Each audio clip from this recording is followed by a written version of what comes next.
I discovered a few days ago that I can shut down a political campaign phone call within a minute by saying, "My voting decision is private," and they don't call back. What simple discoveries have made your day? We once had a furnace company constantly phone us asking to clean our furnace. After countless months of them calling and us insisting that we don't have one, finally my mom asks them to come down. A 5-hour drive later, they tour the house and ask, "Where's the furnace?" My mom says, "I was hoping you'd tell me, we don't have any." Awesome. Sometimes there's only one way to teach a group of idiots. I discovered that by adding a single can of corn to a casserole I was making, I could now get it to comfortably feed me for 3 days instead of just 2. 50% increase in food available, for a very negligible cost increase. I was very happy with that. Whenever you are curious about your digestive transit time, eat a bunch of corn and peanuts. The next time you see them, mark the time and do the math. I can have fun for a while when some telemarketer, campaigner, etc. calls me by saying no hablo inglés. Then, when the Spanish translator comes, ni palpas español. Then when the French guy comes, ich kann nicht Französisch sprechen. Then when the German guy comes, start reciting Mein Kampf while screaming. They usually leave you alone after that.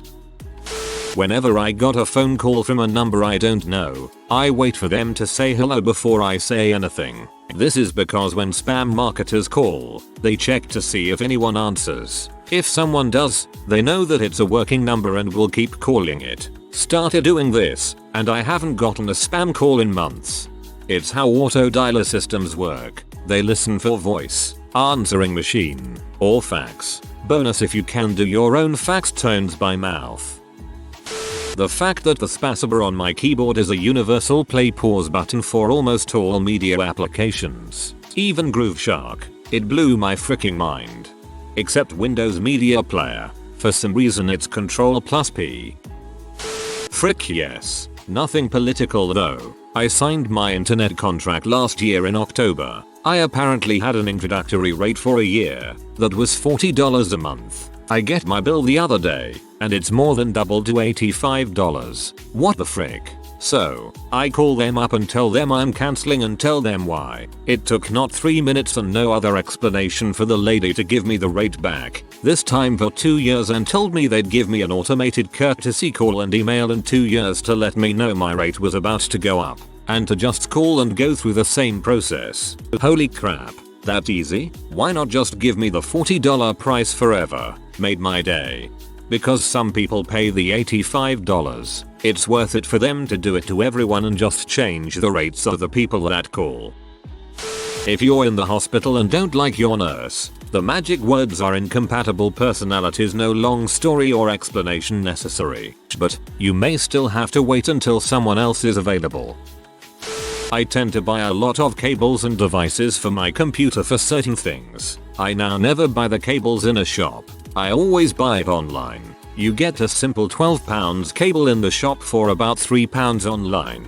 When I discovered that, I possibly have spent about £30 on equipment instead of about £150. 9/10 times when you call a company and the auto system says press 1 for this, press 2 for that. If you just press 0 you get a live human being. My phone can take a picture if I turn on the camera and say, "Capture." I will chew through the wall when I smoke and get the munchies. Solution: lollipops. Disneyland has a single rider pass. Simply ask the line attendant for one.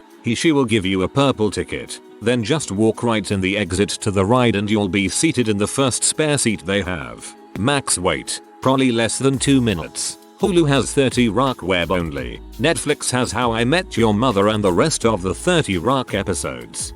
For the 1/10 times it'll say I'm sorry, but that is not an option.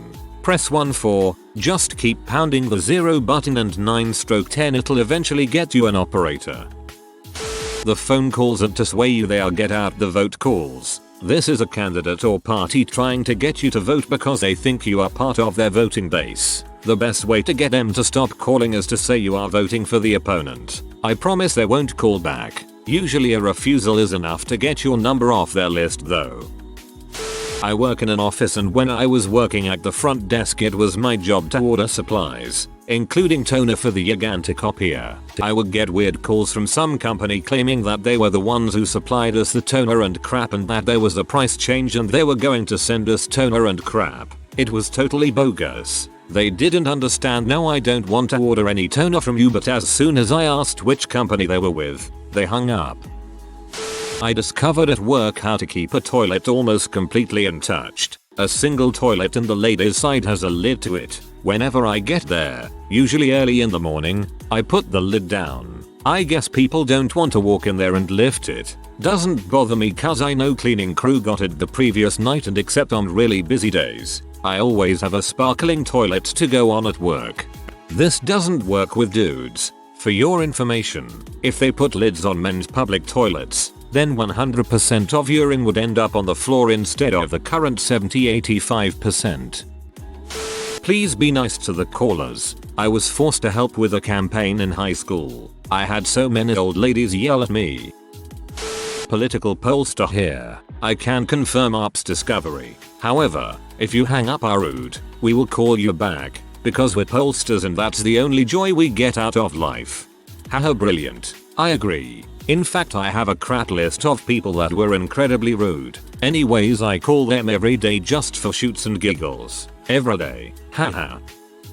I had to volunteer at a political campaign phone call bank place thingies during high school for extra credit. We would go, do you know there is an election coming up? If they said no, we would follow a script that was something along the lines of, oh, well, the election for the governor of our great state of Texas is coming up on whenever polls are open. Would you like for me to look up where the nearest polling place is? And then would ask if they knew who they were voting for and all that jazz. If they said yes, we'd go, may I ask who you voted for then? And they'd either tell us, say no thank you, it's private, or I don't want to discuss this with others, please take me off your list. From there we would either follow the script, in the case of the first response, or wing it and apologize for wasting their time. In the case of the others, we would check in the boxes that they responded with, and if they told us to take them off the list, there was a little box that we would check, take this person off the phone list. From there we would turn it in at the end of the day, and I assume their names would be taken off the list. It was an interesting experience. I might end up doing it again eventually.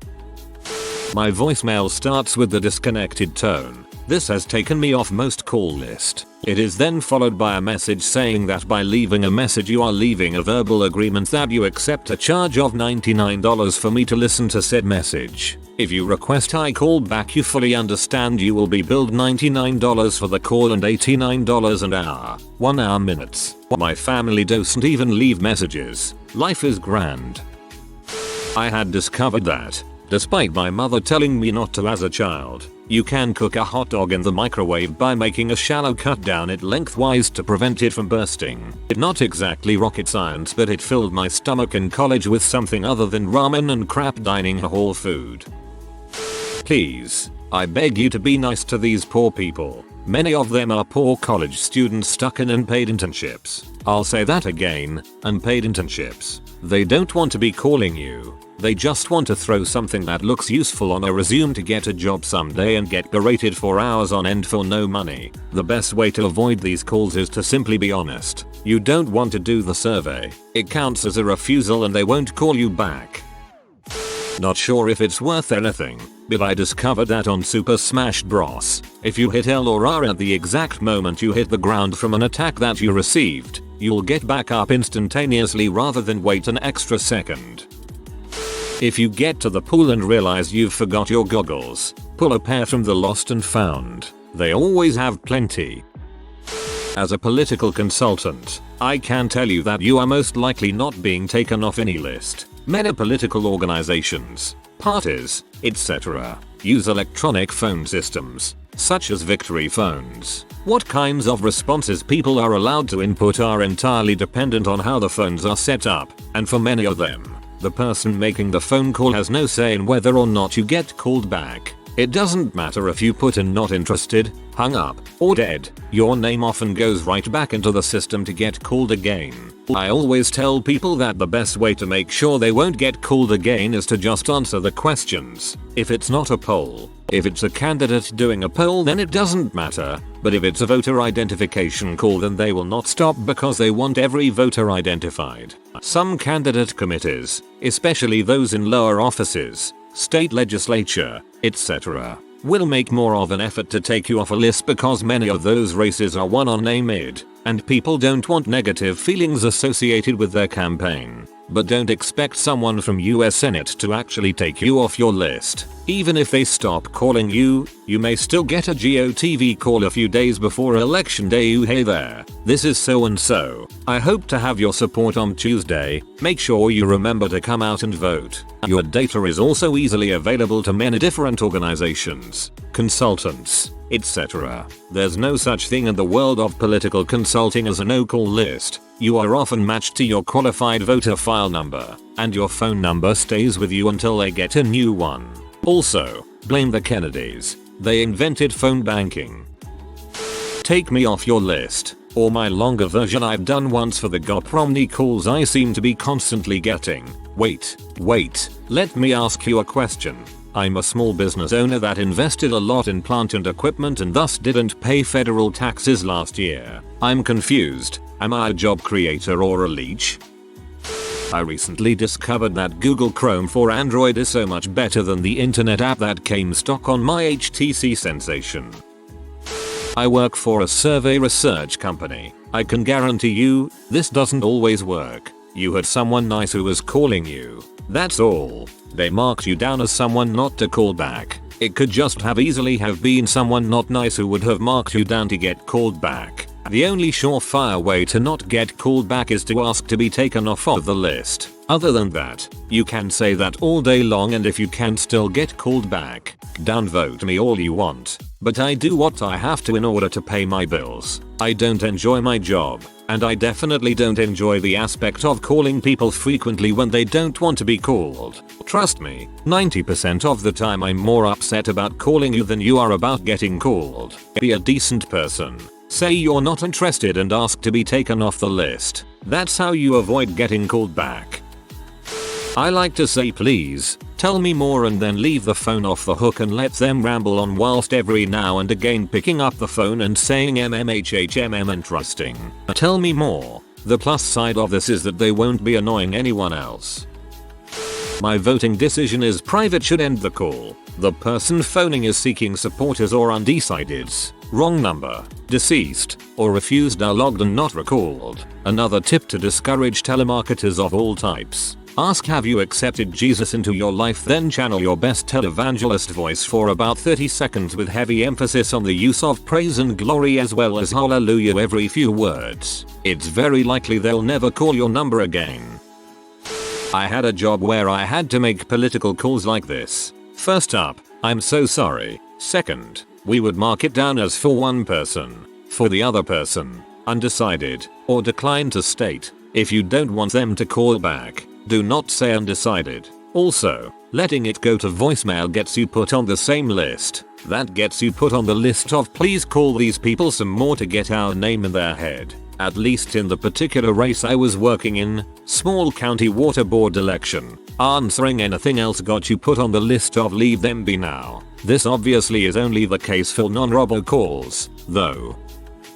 As someone with an unfortunate calling job, I take delight on checking the call back later box for people who just hang up. Now if you say anything sort of like I'm not interested, I'll gladly click the don't call back box. The kicker is now's not a good time. I'm busy now, fall into the call back later box. TLDR. Key is to say not interested. This is why I don't pick up the phone. Control C, Control V. Also having 2 or more windows open at the same time. I was too embarrassed to ask for years how to do basic stuff, and suffered in private.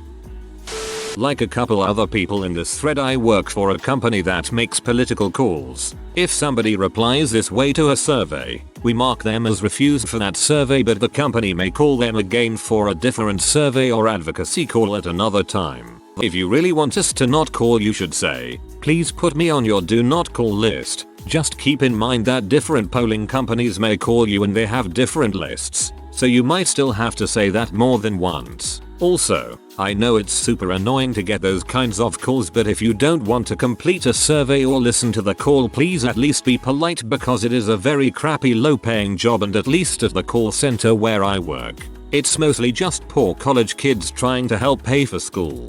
That said, I eat a lot of rice, and I recently discovered that cooking it with stock instead of just water makes it 100 times tastier, and it's still super cheap. Sounds like they still called you 4 times though. What I normally do, I pass the phone to my 2-year-old son who can barely talk and tell him grandpa or grandma is on the phone. I've never volunteered at a phone bank where the point was to try to change the person's mind. When I have phone banked, I was only interested in people who told me yes, I am voting for candidate X. I then recorded whether they were a supporter of the candidate I was supporting or not. People who were supporters would get a call back on election day to remind them to vote and maybe offer them a ride. I think it is the byproduct of lobbying and constant beration to any and all who can create awareness for it. I can shut down unsolicited calls pretty quickly by going nope and hanging up. I have no obligation to converse with these people.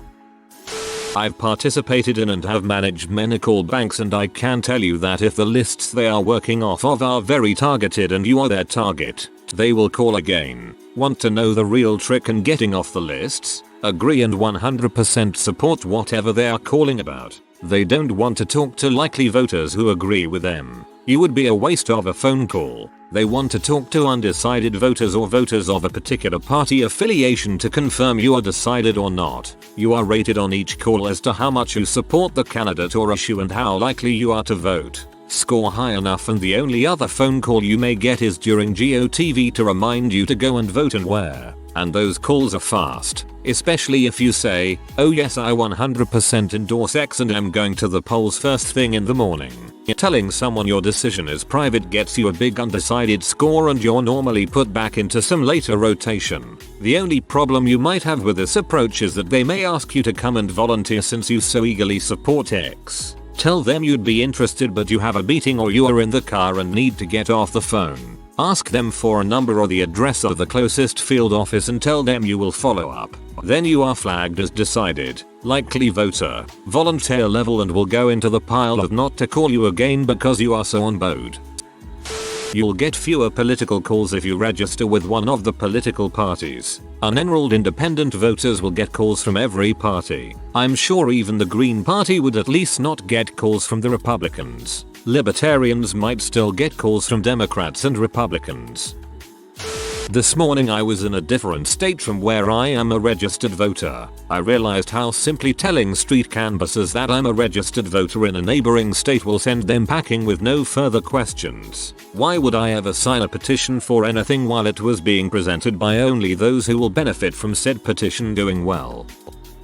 Another trick I've tried when unwanted political calls is to just mess with them a little bit. If a Republican calls up and asks you to vote for Michelle Bachmann, I tell them, no, I'm a Republican. I would never vote for the Democrat Michelle Bachmann. I'm going to vote for the Republican Jim Graves. Graves is the Democrat challenging Bachmann for her seat this year. This really confuses them as they earnestly try to correct you about which candidate is running for which party. But you have to just as earnestly insist that they've got it backwards. I've only done this once, and I would like to stress that it was after a day of nearly constant phone calls and I was at my wit's end. Normally I wouldn't do something like this because it is a bit mean, but I have to admit I enjoyed hearing the panic in the caller's voice when she thought I was on her side but would still end up voting for the wrong person anyway.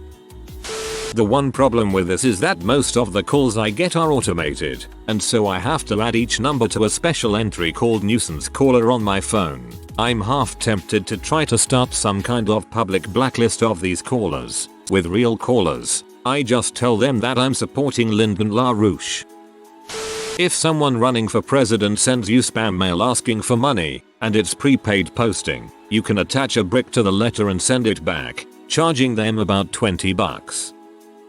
Similar to call centers, but in real life. I live near a university, and as such on my way to and from just about anywhere I encounter a pair or two of Mormon missionaries. Ordinarily, most people, and formerly myself, would just ignore them and walk past. but you feel that pang of guilt for just blowing them off. They look so sad, and really even if they're misguided they're trying to do the right thing. So far as they know what the right thing is, they're nice. One of them even let me borrow his truck when I had to move. I hate making the Mormons sad. Anyways, I was walking down the street with a friend from church the other day and they approached us. Acting on impulse, I gave them the old 2-finger point and smile, saying, "No worries gentlemen, already saved." They literally did a happy dance. Now whenever I walk past a pair of Mormons that I've had this conversation with, they smile, wave, and don't talk to me. Now, I understand most of you don't subscribe to any religious agenda,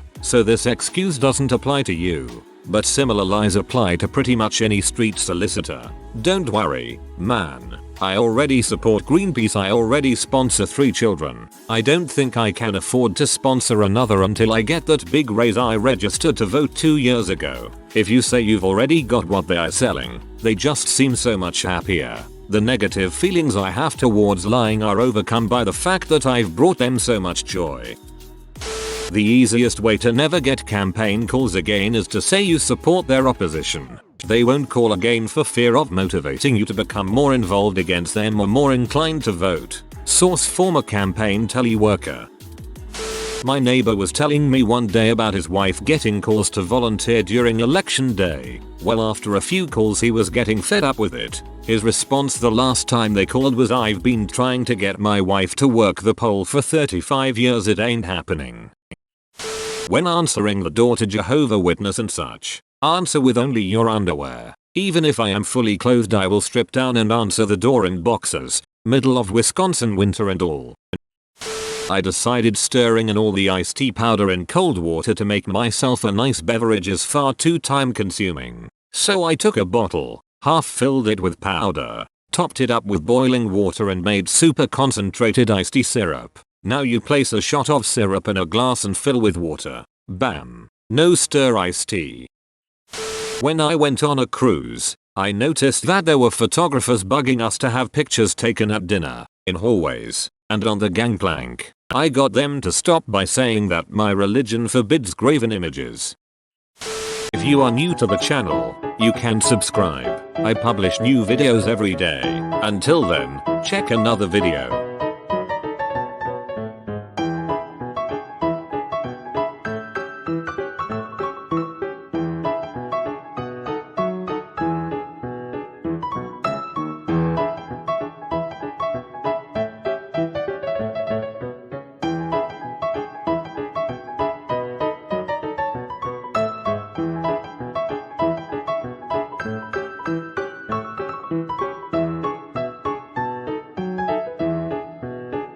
Bye for now.